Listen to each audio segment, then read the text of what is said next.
he was the exact opposite of what you saw on TV. He was the exact opposite of what you saw in the ring.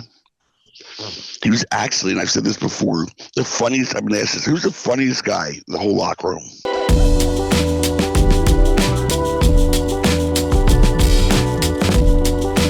Hello, everyone. Welcome down to Apter's Alley, the ECW section of Apter's Alley.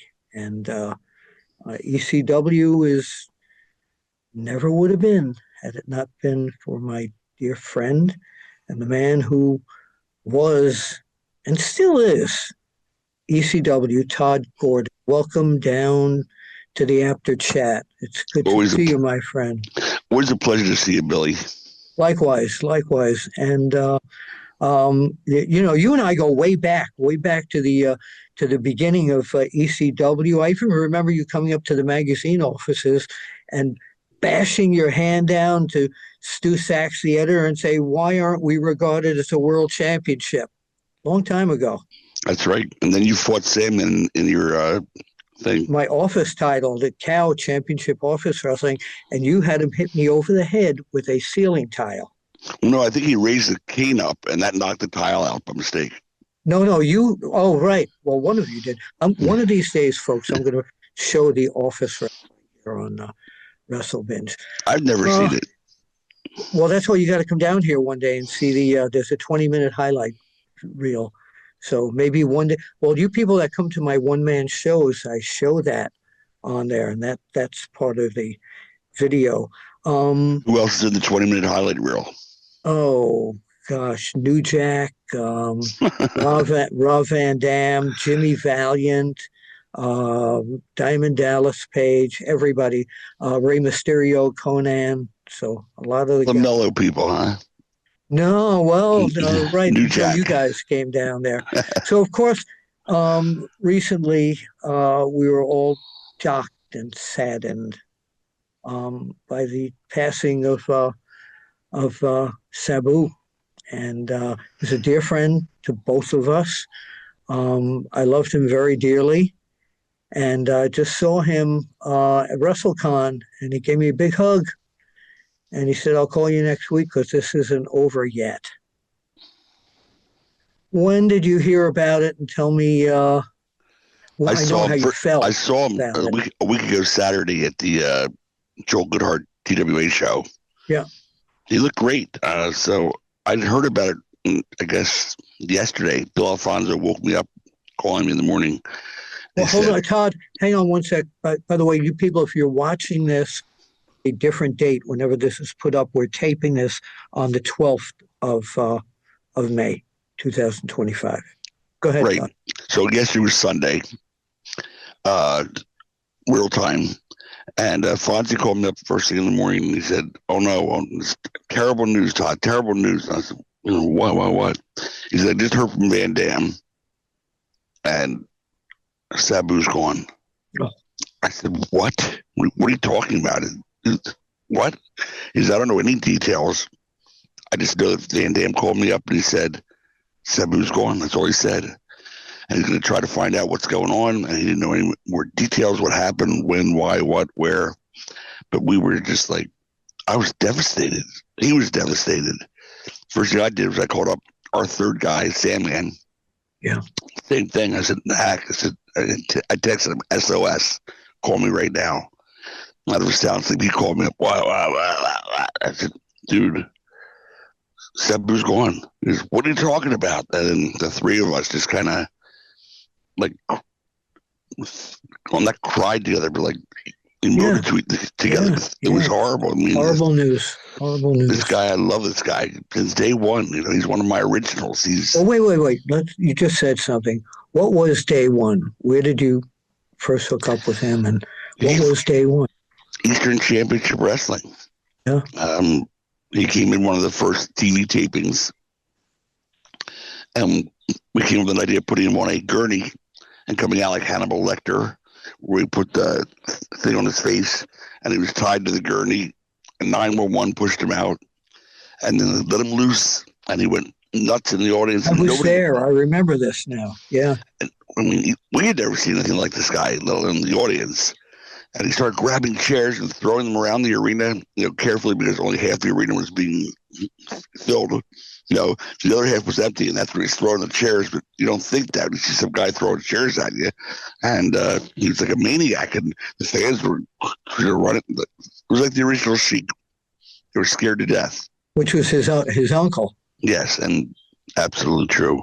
And from that point on, it's like he and I just became boys, and I love the guy. He was always there for me, and I was always there for him. What, in terms of personally, what describe, who he was to you personally, and outside of the arena, outside of the ring, your personal relationship with him? He's a guy that was a friend above and beyond being a worker. There's only so many people, I say a handful of people, that I would say that about. Now, I've lost Ted and Johnny, the Public Enemy. They were part of that initial group of people I considered friends outside of the business. Sabu, Sam and Fonzie wasn't even there yet. Excuse me, a little dry. That's seltzer water, folks. Yes, go on, Todd. What else would we drink?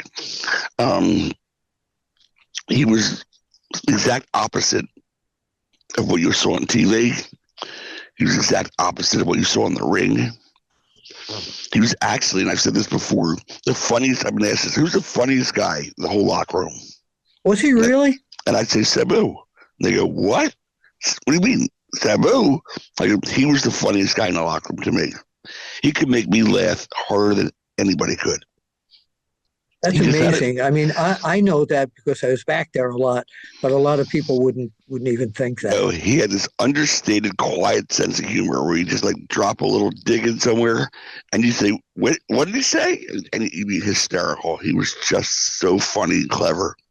Do you have a Sabu story that you never told before? It could be something that happened at ECW or personally or whatever. Something that.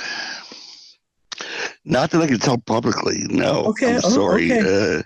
Every story I would tell would have to take the fifth. It would incriminate us. Did you ever have to say to him, "Hey, take it easy. You're killing your body"? Because he was like the most hardcore worker of everybody. He never got the credit he deserved for the influence he had on the industry. Now, there are only so many people you can say that about. Yeah. Changed the business. Now, when you talk about ECW changed the business, well, Sabu changed ECW. He changed everything. First time he went out there, match was over. We're waiting for him to come back. He takes a table from under the ring and throws it in the ring. Now, there's nobody else out there. We're all going, what's he doing? Sets the table up, goes to the top rope turnbuckle, does a flip through the table. Now, nobody had broken tables at this point, let alone alone. What the hell was that? Everybody's like, and then from there it evolved into him putting people through the table. But the very first time he put himself through the table, and nobody had ever done a table spot before that. Right. I mean, now everybody does them. Hey, Devon, get the table. But it's all Sabu. He started that. He originated that. He originated so many different things.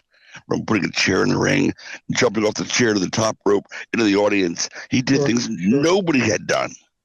When was the last time you talked to him? Less than 2 weeks ago at the Joe Goodhart show. And what was the conversation? That's a good question. Like I said, it was hugs and kisses, lots of love. Right. Which is great. What are you doing after the convention? Let's hang out. That kind of thing. It'll be over early. Let's get out of here and have some fun partying. Did you go to the Argonne Diner with him? I did not go to the diner rooms. I had to come back to do the show. Right. And he was only in for the convention part. Right. So the other day I did an interview with Bill Alfonso, and I asked him to do something, and I'm going to ask you the same thing. Would you mind looking up and pointing to the sky and say something? What do you want to say to Sabu? I love you, brother. Always have and always will. All right. Tod Gordon, thank you so very much for doing this. I know that, I tried to make this as light as possible, but I know how this is deep inside.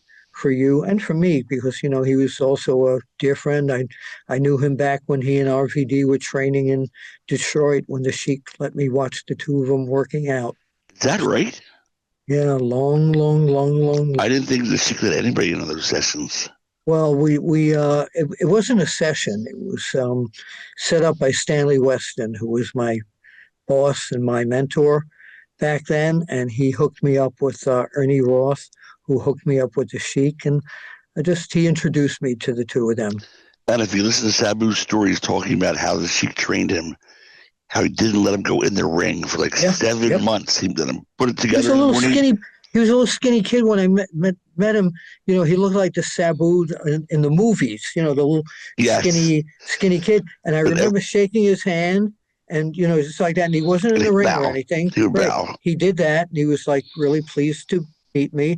And same thing with the RVD. Just, you know, shook my hand and nice to meet you, Mr. Apter. And that was it. They weren't working out or anything together. His training was every morning putting the ring together, every night taking the ring apart, while the other guys trained. The Sheik would not let him in the ring for almost a year. Yep. I mean, the story's documented, but yeah, he learned the right way, and he was old school.